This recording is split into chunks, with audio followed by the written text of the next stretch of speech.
నమస్కారము. లాస్ట్ ఒక 1-2 డేస్ నుంచి మనకు సోషల్ మీడియా కానీ లేదంటే లోకల్గా కానీ చాలా అపోహలు ఉన్నాయి ఎల్పిజి గురించి. మనకు జిల్లాలో అయితే ఎటువంటి అలాంటివి ఇష్యూస్ లేవు. ఎవరైనా ఎల్పిజి కావాలంటే మామూలుగా ఆయిల్ మార్కెటింగ్ కంపెనీస్ ద్వారా వాళ్ళు రెగ్యులర్ సిస్టంలోనే ఏ విధంగా అప్లై చేయాలో ఆ విధంగానే అప్లై చేసుకోవచ్చు.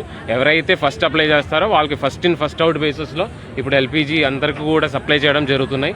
నా ఒకటే కోరిక ఏంటంటే, రిక్వెస్ట్ ఏంటంటే, జనాలు ఏవి కూడా అదనంగా మీరు అంటే రాబోయే కాలంలో ఎటువంటి ఇష్యూ ఉంటాయని, స్కార్సిటీ ఉంటాయని అపోహాలతో కొత్తగా బుక్ చేయడానికి అవకాశం లేదు. మీరు మామూలుగా ఒకవేళ మీది కంప్లీట్ అయిన తర్వాత మీరు బుక్ చేసుకోండి. సో మై రిక్వెస్ట్ ఏంటంటే, మీరు అందరూ కూడా ఈ అపోహాల్లో దయచేసి ఎటువంటి విషయాలు అర్థం చేసుకొని ఎటువంటి ఇబ్బంది పడడానికి అవకాశం లేదు. మీకు ఒకవేళ మీ సిలిండర్స్ ఎక్కడైనా అయిపోయినదిలో అయితే దయచేసి మీ రెగ్యులర్ సిస్టమ్ ప్రకారము అప్లై చేసుకోండి. ఖచ్చితంగా అది రీఫిల్ చేసినట్టు ప్రయత్నాలు చేసుకున్నాము. స్టేట్ లెవెల్లో కూడా నిన్న నాకు తెలిసి ప్రెస్ ద్వారా కూడా జనాలందరూ కూడా ఎంత స్టాక్ జిల్లాలో అంటే స్టేట్ వ్యాప్తంగా సుమారుగా 18,000 మెట్రిక్ టన్ దాకా స్టాక్ కూడా అవైలబుల్గా ఉన్నాయి.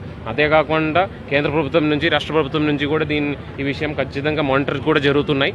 ఎక్కడైనా ఏదైనా పరిస్థితిలో బ్లాక్ మార్కెటింగ్ కానీ లేదంటే ఎక్కువ తెచ్చుకొని పెట్టిన దృష్టిలో వస్తే మాత్రం కఠినంగా చర్యలు తీసుకుంటాము.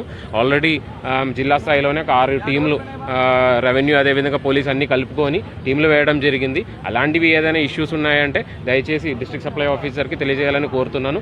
కానీ రెగ్యులర్ డొమెస్టిక్ సప్లైస్కి అయితే ఎటువంటి ఇబ్బంది లేదు. దయచేసి ఎవరు కూడా ఊరికే 3-4 సిలిండర్లు ఆర్డర్ చేసుకొని వాళ్ళ ఇంట్లో పెట్టుకోవద్దని దయచేసి కోరుతున్నాను. అందరూ కూడా ఎక్కడైతే కంప్లీట్ అయి ఉన్నారో ఖచ్చితంగా మీరు అప్లై చేసుకున్నది అయితే ఫస్ట్ ఇన్ ఫస్ట్ అవుట్ బేసిస్లో రీఫిల్ చేస్తామని కోరుతున్నాను. Thank you.